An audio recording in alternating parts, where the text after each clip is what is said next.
It's August 4th, and I'm heading out to harvest some greens. Now, there's a green soup. That doesn't sound good, I know, but it is really tasty. I absolutely love to eat it in the middle of winter, so I want to put away a bunch of greens. I can just pull them out when I'm busy and make soup. So along the carrots, I have all this kale that just self-seeded. So I'm gonna be picking some of the leaves of the kale. And like a weirdo, I brought out a scale because each batch of soup calls for a pound of greens. I wanna make sure when I freeze dry the greens, I know that it was a pound of greens when I put it in the machine. I'm just gonna be snipping random leaves off these plants, trying to get them kind of more on the outside so the plant can continue to grow. But it's okay if it doesn't because it is right in the middle of my carrot bed. You can use whatever greens you have. I've used kale, lettuce, chard, turnip and radish tops. Chard that reseeded. I'm just gonna go ahead and clip some of it off.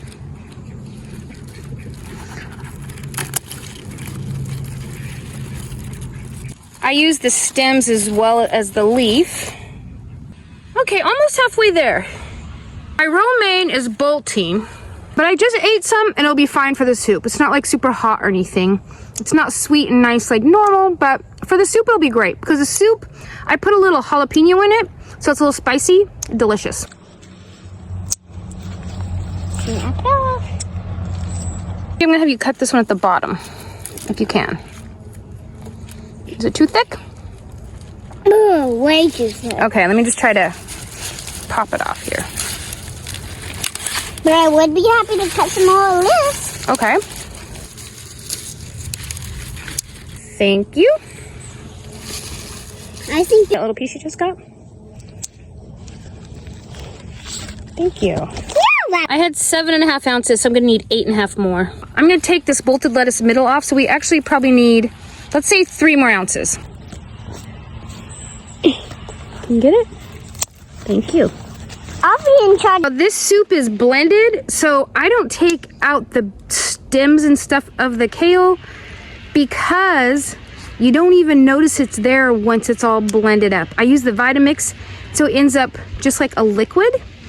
It's so good though. I will link the recipe down below in the description. You gotta try it. Even if you just do half of a batch with 8 ounces of greens, to give it a try. And you know it's extremely nutritious with all this good greenness in it. Pretty perfect. I'm just gonna stop at that. That's a lot of greens. I'm rinsing these all off. I don't want bugs. I've loaded these trays up and I'm wondering if they're gonna be too tall. I'm gonna have to do some sort of cutting on them or something. Let's see. See how it's touching the top? I'm not sure it's supposed to do that. I'm trying to kind of squish it down. Hopefully this turns out okay. So beautiful. It seems sad to put this in a freeze dryer, but I mean, I cook it and eat it. Pureeing it into a powder should just be so handy. That chard is so gorgeous.